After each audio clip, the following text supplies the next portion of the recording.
Riverside.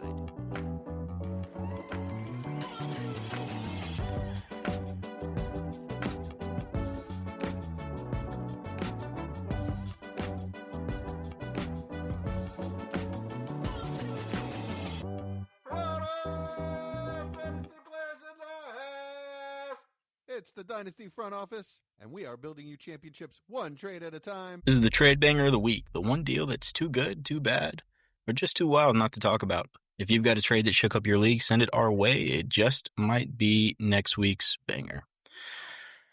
All right, guys. How's everybody doing? Good.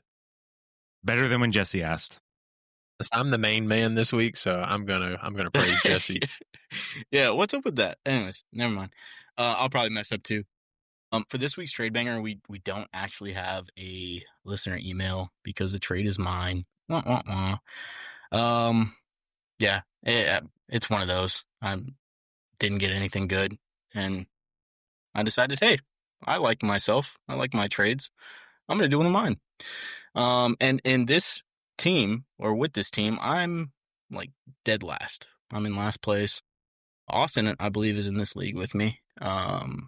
And it's not like one of those teams where it's not dramatically in last place. Like I had a bunch of injuries and circumstance put me in last place.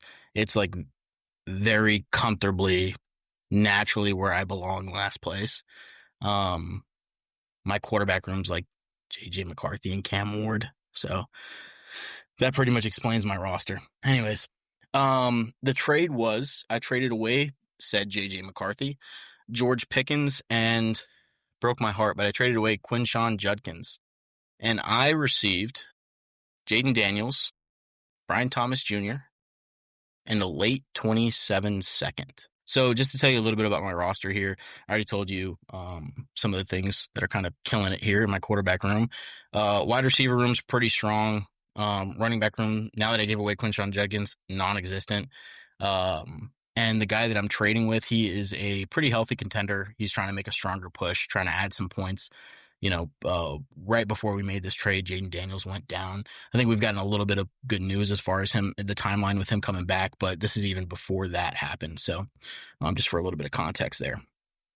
So just some questions here, because for me, this was a really interesting, really close trade. It was a really hard one to make, but it just kind of fell into place. Austin, I've got an interesting one for you here.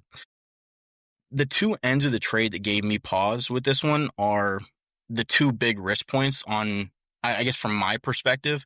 One being Brian Thomas Jr. is less of the, I'm going to take this to the house 2024 model, and more of like the 2025 brick for hands, mystical injury.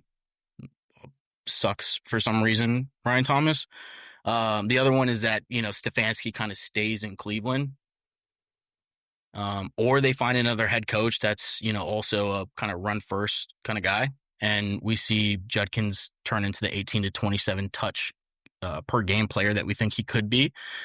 Which one is I guess, scarier for you? Which one do you think is the biggest risk on mine? The bigger risk is moving Judkins before what I believe you're getting close to his ceiling. I saw the stat this week, actually. He's like second or third in the league in seen stack boxes. And it's not on a per rate thing. It's overall. So, he's getting touches, but he's seeing 8 or 9 defenders consistently and still putting up usable fantasy production. So if we can see that offense become decent in the passing game, not even good, just decent in the passing game, which we've seen with Stefanski multiple times. And like you said, even if they bring in another coach, there's no reason to think the passing game couldn't be again.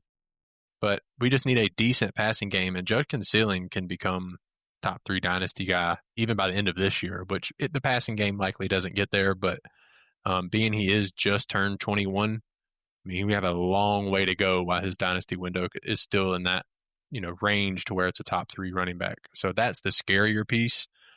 Brian Thomas, likely we don't see that kind of fall much further than he is. I think we're likely at the floor, because even in his bad games, he's still putting up decent production. So I think the scarier piece is getting off of Judkins before the ceilings is achieved. Yeah, that's kind of the way I think about it too. I think it's tough letting him go now, and that's why I'm so broken up about it. But yeah, Jesse, I've got another question for you. It's kind of another strategic question here.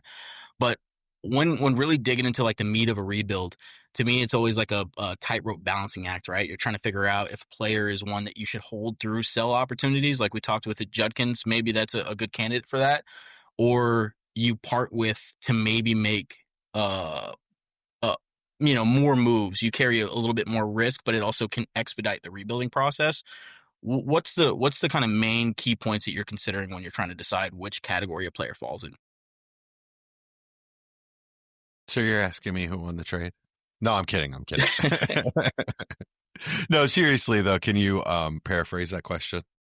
Yeah, so basically when you're in a rebuild, right, and you have a high quality prospect, how do you distinguish if this is a guy that you need to sell or that you should sell high and, take a little bit more risk onto yourself to be able to make more moves, or ones that a guy you should carry through the rebuild as a cornerstone piece?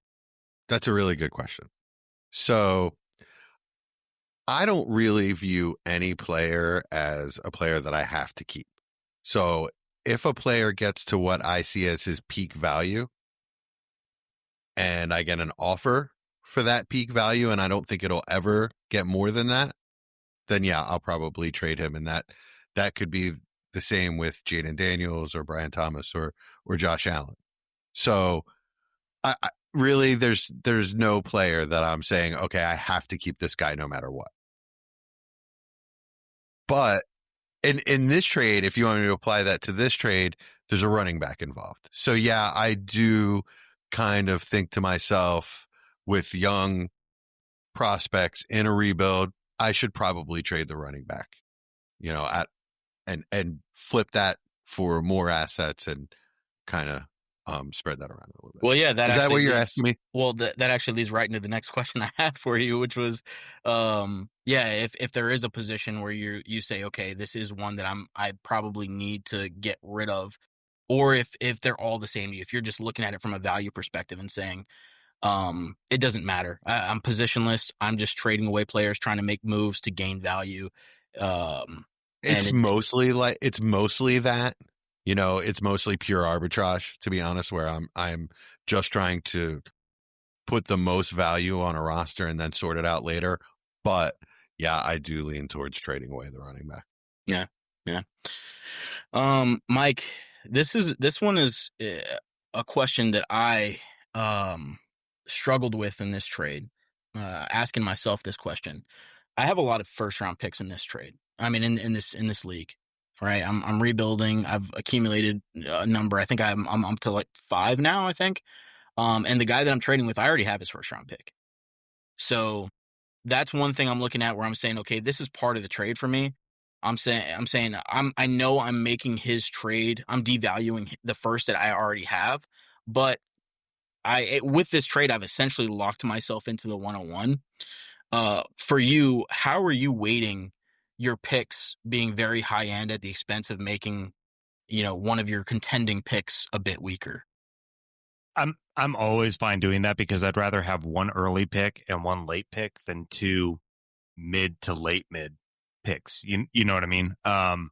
So when I'm in a full on rebuild, I focus more on taking the points off of my roster than who I'm helping and what picks I have, right? Because at the end of the day, sometimes you're not that lucky. Whereas, maybe there's, the 3 guys that trade the most and you so happen to have all 3 of their picks, but they're willing to trade you their guys that are hurt or whatever they can so they can continue to compete, right? Because we're not in a perfect world where, not all league is like our listener league, right? Where everyone is willing to trade pretty much 24/7, right?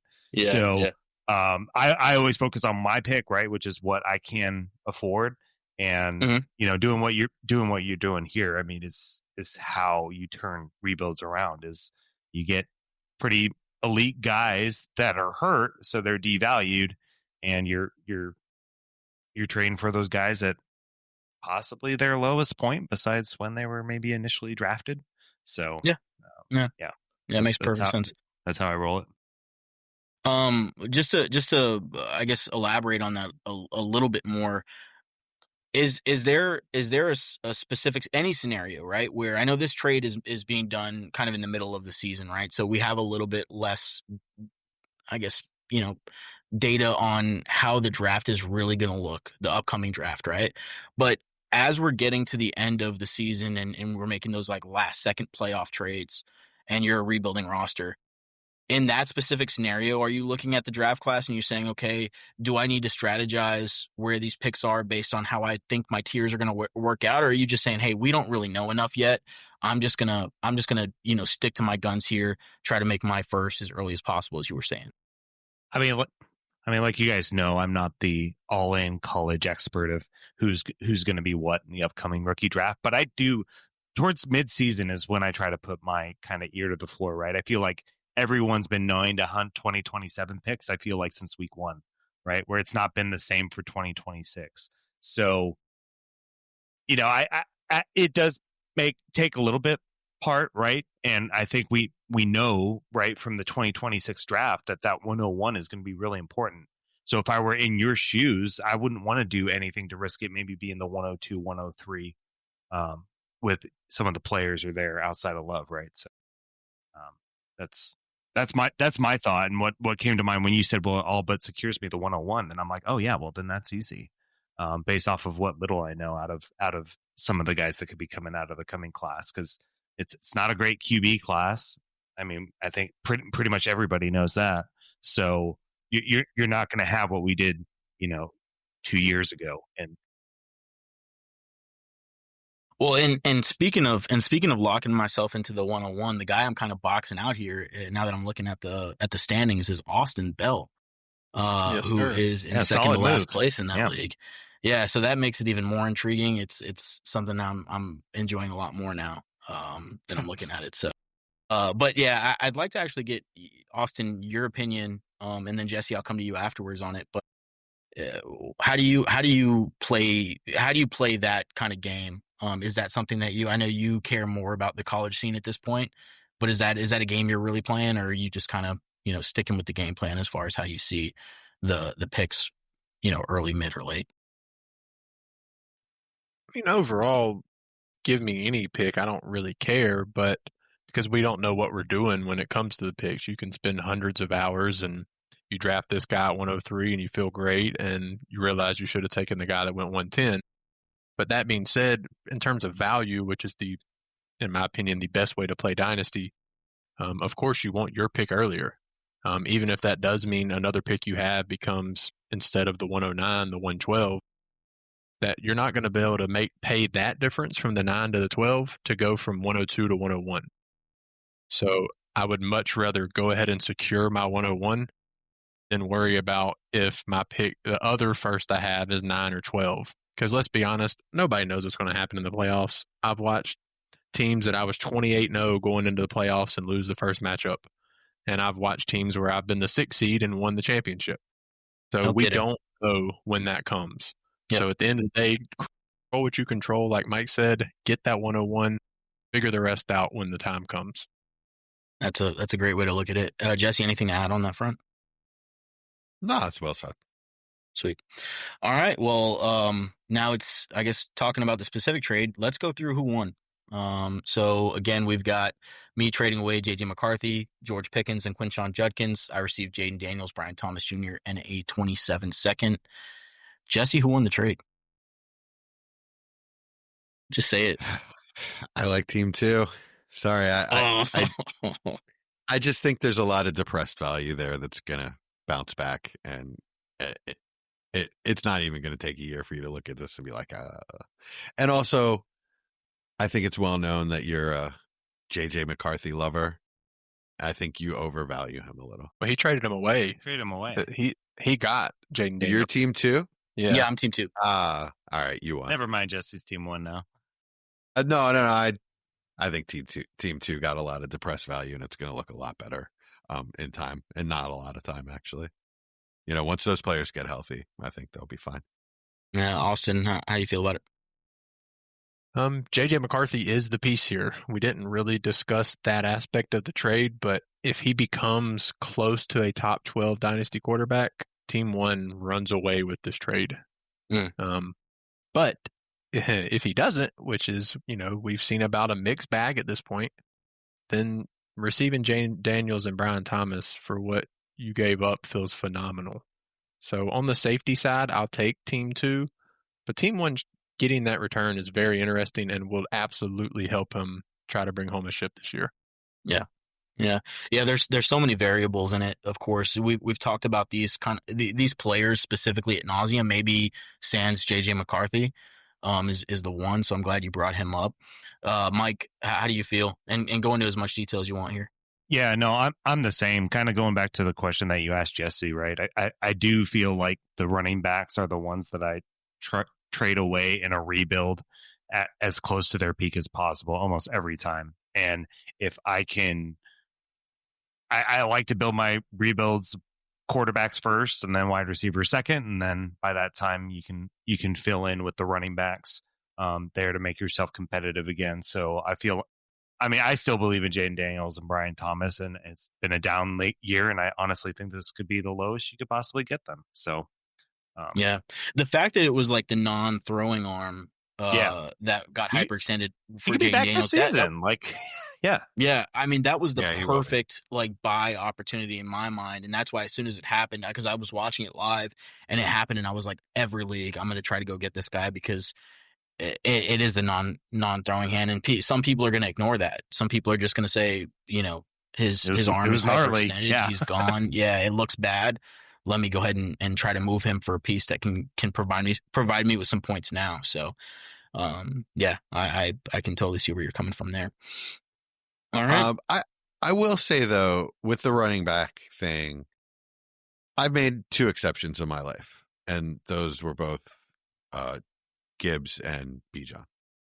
So anywhere that I got those, and I happened to be rebuilding in quite a few teams when those guys were coming out, and I got quite a bit of those. I have Bijan and Einstein, that kind of thing.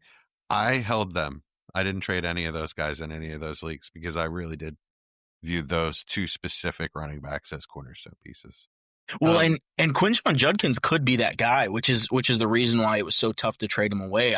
I do think that he has the opportunity to be that kind of rare back that sees those 25 to 27 touches a game, talking about rushes and targets. But it's still tough with a running back, especially with Stefanski being in flux here. If they bring in a guy that has a different view of offensive function, then we could really see that role dwindle and more of the passing role take dominance to it. So I think there is some risk there, but I do think Quinshon Judkins could be that kind of player. Yeah, I mean, maybe more of a Jonathan Taylor. Yeah, that kind of production without a whole lot of passing. Yeah, those guys are getting incredibly rare to find now. And it's tough letting them go. Yeah, I appreciate the insight. I'm glad we got to talk a little bit more strategy and less about the trade, because I feel like we've talked about these guys, specifically quite a bit. But yeah, it was fun digging into it with you guys. I'm just gonna say here, if we do like to, we much rather take on trades from our listeners. We didn't get any that I thought would be interesting enough, but if you do have a trade, please do send it to us in the Discord or or through our email at dynfo.official@gmail.com. Again, that's dynfo.official@gmail.com. Or again, join the Discord, hit us up in the Discord, talk to us, send it over, or we're happy to chat about it then too. Ladies and gentlemen, this has been the front office. Welcome to the front office. The lights are low, the boards are lit, and the dynasty clock is ticking. From the heart of the startup draft to the championship throne, one crew rules the long game. Give it up for the undisputed architects of empire. Dynasty front office! Sing 'em.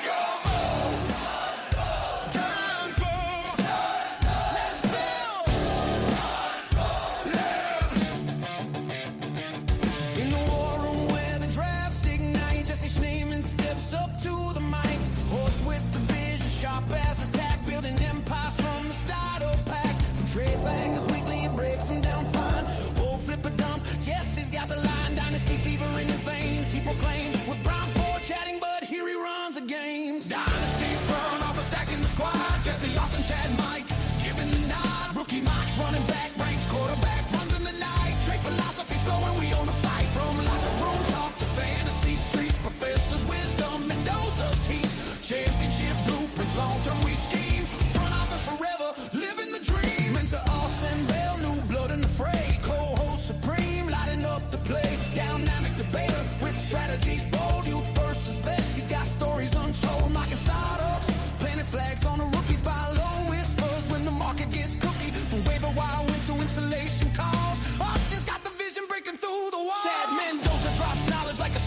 reshape for the long haul ahead. Chance to Mendoza making rivals see red. Professor Mike Casper, the brain of the show. Wisdom distilled where the deep dive flow. Top-notch coverage, player values he weighs. From trade room wars to championship days. Ohio State backs, he maps everywhere out. Texas talents, Casper's got the scout. Locked onto the margins, flip moves with finesse.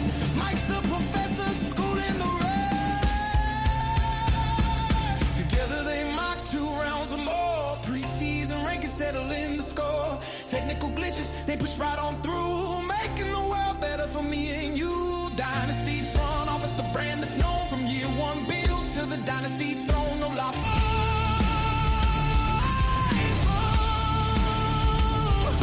Dynasty crew.